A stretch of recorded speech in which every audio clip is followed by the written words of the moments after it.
العلم نور في طريقك مرشد فاظفر بنور العلم والإيمان. علم عبادة وتقرب للواحد الديان، ويعرف العلم بربهم سبحانه الملك العظيم الشان. أسماؤه حسنى كذاك صفاته عليا بلا.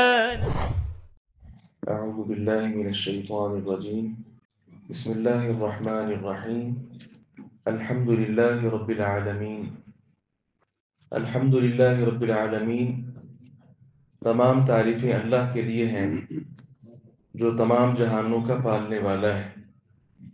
قرآن پاک کے آغاز میں تعوذ پڑھنا اللہ تبارک و تعالی نے قرآن پاک میں اس کا حکم دیا ہے کہ جب آپ قرآن پڑھیں فاستعذ باللہ تو اللہ رب العزت کی پناہ میں آ جایا کریں شیطان مردود سے۔ اور پھر بسملہ ہے، بسم اللہ الرحمن الرحیم ہے، جس میں اللہ تبارک و تعالی کے نام گرامی کے ساتھ اپنی کسی بھی چیز کا آغاز کرنا، پڑھنے کا، حتیٰ کہ کچھ کرنے کا، کچھ لکھنے کا، تو بسم اللہ کا لفظ ہی کافی ہوتا ہے۔ اس کے شروع میں اکتب، اشرع، اقرأ یا اس طرح کی کوئی بات بھی لکھنے کی ضرورت نہیں ہوتی، وہ خود مفہوم میں آ جاتی ہے۔ یعنی اگر کوئی آدمی لکھتا ہے تو کہتا ہے بسم اللہ الرحمن الرحیم، تو اس کا مطلب یہی ہوتا ہے کہ میں اللہ کے نام کے ساتھ لکھتا ہوں۔ اور اگر کوئی بسم اللہ الرحمن الرحیم پڑھتا ہے تو اس کا مطلب یہ ہوتا ہے کہ میں اللہ کے نام کے ساتھ اپنی گفتگو کا آغاز کر رہا ہوں۔ تو یہ بسملہ جو ہے بسم اللہ الرحمن الرحیم، اسے اپنے گفتگو کی آغاز میں یا اپنے لکھنے کے آغاز میں، کسی بھی کام کے آغاز میں، یہ آپ صلی اللہ علیہ وسلم کا مبارک طریقہ ہے۔ آپ جو خطوط لکھواتے اس کے شروع میں بسم اللہ۔ تو بہرحال جتنی کتابیں لکھی گئی ہیں سب نے اس چیز کا خیال کیا ہے، بسم اللہ اور اس کے بعد الحمدللہ جو قرآن پاک کا طریقہ ہے اس کو اختیار کیا گیا ہے۔ الحمدللہ رب العالمین میں شروع میں حمد کا تذکرہ ہے، اور حمد کا معنی کسی خوبی کی وجہ سے تعریف ہے۔ اور پھر حمد سے پہلے جو الف لام ہے الحمد، اس الف لام کو گرامر کی روح سے استغراق کہا جاتا ہے، جس کا معنی ہوتا ہے تمام۔ وہ یہ جو الحمدللہ میں ہم تمام تعریفوں کا ترجمہ کر رہے ہوتے ہیں، وہ تمام ال کا ترجمہ ہے، الف لام کا ترجمہ ہے، جو حمد کے شروع میں الف لام ہے اس کا مطلب ہے تمام، اور حمد کا مطلب ہے تعریفیں۔ تو وہ جتنی بھی تعریف ہے، جتنی تعریف کی جائے، وہ ہر قسم کی تعریفیں اللہ تبارک و تعالی کی ہیں، چونکہ تمام چیزیں اللہ رب العزت کی ہیں۔ مثال کے طور پہ آپ کسی آدمی کی تعریف کرتے ہیں تو وہ در حقیقت اس کی تعریف نہیں، وہ بھی اللہ تبارک و تعالی کی تعریف ہوتی ہے۔ آپ کہتے ہیں فلاں آدمی بڑا سچ بولنے والا ہے، فلاں بڑا امانت دار ہے، فلاں بڑا صالح آدمی ہے، تو یہ چیزیں اس کو عطا کس نے کی ہیں؟ فلاں آدمی بڑا خوبصورت ہے تو اس کو حسن عطا کس نے کیا ہے؟ تو وہ جس مخلوق کے پاس فلاں چیز ہے، گھوڑا ہے، فلاں چیز ہے، بڑی طاقت ہے اس کے پاس، تو یہ طاقت عطا کس نے کی ہے؟ تو جس نے عطا کی ہے اصلاً تعریف تو اس کی ہوئی۔ اگر کوئی انسان قوی ہے، مضبوط ہے، اس کے اندر کوئی بھی اچھائی ہے، تو وہ اچھائی عطا کرنے والی ذات کون سی ہے؟ اللہ تعالیٰ کی ہے۔ تو در حقیقت تعریفوں کے لائق اگر کوئی ہستی ہے تو وہ اللہ تبارک و تعالیٰ کی ہے۔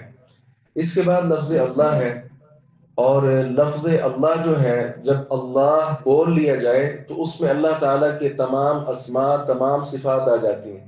تو اللہ تعالیٰ کے وہ 99 نام جنہیں یاد کرنے کا ترغیب بھی ہے اور شوق بھی دلایا گیا، اسماء الحسنیٰ جنہیں کہا جاتا ہے واللہ الذی لا الہ الا ہو، وہ تمام کے تمام اسماء لفظ اللہ میں آ جاتے ہیں۔ اسی طرح اس کے علاوہ بھی جو احادیث میں اللہ تعالیٰ کے نام بیان ہوئے ہیں، جب اللہ کہا جائے وہ بھی سارے اس میں آ جاتے ہیں۔ اسی طرح وہ اللہ تعالیٰ کے نام اور صفات جو آج تک اللہ نے کسی کو بتایا ہی نہیں، جب ہم اللہ کا لفظ بولتے ہیں تو وہ ساری چیزیں بھی اس کے اندر آ جاتی ہیں۔ اس کو ایک مثال سے سمجھیں، اگر ہم اپنے نبی کا نام لیتے ہیں محمد صلی اللہ علیہ وسلم، تو اس کلمہ محمد میں ساری چیزیں آ جاتی ہیں۔ آپ نبی بھی ہیں، شاہد بھی ہیں، مبشر بھی ہیں، نذیر بھی ہیں، ماحی بھی ہیں، عاقب بھی ہیں۔ تو یہ جتنے نام ہیں، جتنے صفات ہیں، ساری کی ساری صفات وہ ایک کلمہ جو ہم بولتے ہیں محمد صلی اللہ علیہ وسلم، اس میں ساری چیزیں آ جاتی۔ اسی طرح ہم جب اللہ لفظ بولتے ہیں تو اس میں اللہ تعالیٰ کی ساری چیزیں آ جاتی۔ تو تمام تعریفیں اگر اس کے لائق کوئی ہستی ہے تو وہ اللہ تبارک و تعالیٰ کی ہے۔ پھر یہ جو الحمد ہے، یہ قرآن پاک کا جو اس کی تقسیم ہے بعض علماء نے کی ہے کہ قرآن پاک کو 4 حصوں میں تقسیم بھی کیا گیا ہے۔ قرآن کا پہلا حصہ الحمدللہ رب العالمین سورۃ الفاتحہ سے شروع ہوتا ہے، اور دوسرا حصہ جو ہے سورہ انعام سے الحمدللہ الذی جعل الظلمات والنور سے شروع ہوتا ہے، اور تیسرا حصہ سورۃ الکہف سے الحمدللہ الذی انزل علی عبدہ الکتاب سے، اور چوتھا اور آخری جو حصہ ہے وہ سورہ سبا سے الحمدللہ الذی لہ ما فی السماوات و ما فی الارض سے۔ تو قرآن کو 4 حصوں میں اگر تقسیم کریں تو ہر حصے کا آغاز کس کے ساتھ ہوتا ہے؟ الحمدللہ سے۔ پھر یہ الحمدللہ ایسا مبارک کلمہ ہے کہ یہ صرف الحمدللہ چھوٹا سا کلمہ نہیں ہے، بلکہ اس سے اللہ تعالیٰ کی کتاب کا آغاز بھی ہوتا ہے۔ نبی اکرم صلی اللہ علیہ وسلم اپنے خطبے کا جو آغاز فرماتے ان الحمدللہ والحمدللہ سے ہوتا تھا۔ اسی طرح کھانا کھانے کے بعد اور چھینک آنے پر جو الفاظ بولے جاتے ہیں وہ بھی کیا ہیں؟ الحمدللہ۔ اسی طرح سوتے وقت انسان جو اپنے بستر پر آ کر دعا پڑھتا ہے الحمدللہ الذی اطعمنا وسقانا، تو الحمدللہ اس کے اندر بھی موجود ہے۔ اسی طرح صبح اٹھ کر جو انسان دعا پڑھتا ہے بیدار ہو کر الحمدللہ الذی احیانا بعدما اماتنا والیہ النشور، اس میں بھی الحمدللہ ہے۔ اسی طرح قیامت کے دن جب لوگ اٹھیں گے تو اس وقت بھی وہ اللہ تعالیٰ کی تعریف کر رہے ہوں گے، یوم یدعوکم فتستجیبون بحمدی۔ اسی طرح جنت میں جب لوگ داخل ہوں گے اس وقت بھی الحمدللہ پڑھیں گے، وقالوا الحمد للہ الذی ہدانا لہذا وما كنا لنهتدی لولا ان ہدانا اللہ۔ اسی طرح جنت میں اگر گفتگو کریں گے اہل جنت اور گفتگو ختم کریں گے تو اس گفتگو کا اختتام بھی الحمدللہ پڑھ ہوگا، دعواہم فیہا سبحانک اللہم وتحیتہم فیہا سلام وآخر دعواہم ان الحمد للہ رب العالمین۔ تو یہ الحمدللہ کا جو لفظ ہے یہ ایک عظیم الشان حقیقت کا اظہار بھی ہے، کلمہ شکر بھی ہے، اور یہ زبردست کلمہ دعا بھی ہے۔ یہ کلمہ شکر ہے، ہر وقت انسان کو الحمدللہ پڑھنا چاہیے۔ انسان کی حالت اچھی ہو تو بھی الحمدللہ، اگر کوئی حالات اچھے نہیں چل رہے تو بھی الحمدللہ۔ الحمدللہ عام، اور اگر کوئی حالات بہتر نہ ہو، انسان مصائب میں، تکالیف میں، پریشانیوں میں گھرا ہوا ہو، الحمدللہ علی کل حال۔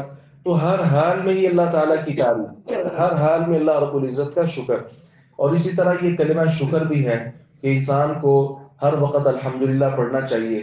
اگر انسان کسی حالت میں ہے جو بہتر نہیں ہے تو اس وقت الحمدللہ کا مطلب یہ ہے کہ اتنے لوگ ایسے بھی ہیں جو آپ کی اس حالت سے بھی نیچے ہیں، تو آپ کو اس حالت میں بھی اللہ رب العزت کا جو شکر ہے وہ ادا کرنا چاہیے۔ پھر میں نے ذکر کیا کہ جو الحمدللہ ہے یہ دعا بھی ہے، یہ نہیں کہ صرف کبھی پڑھ لیا، نہیں، اس کو دعا کے طور پر بھی پڑھنا چاہیے۔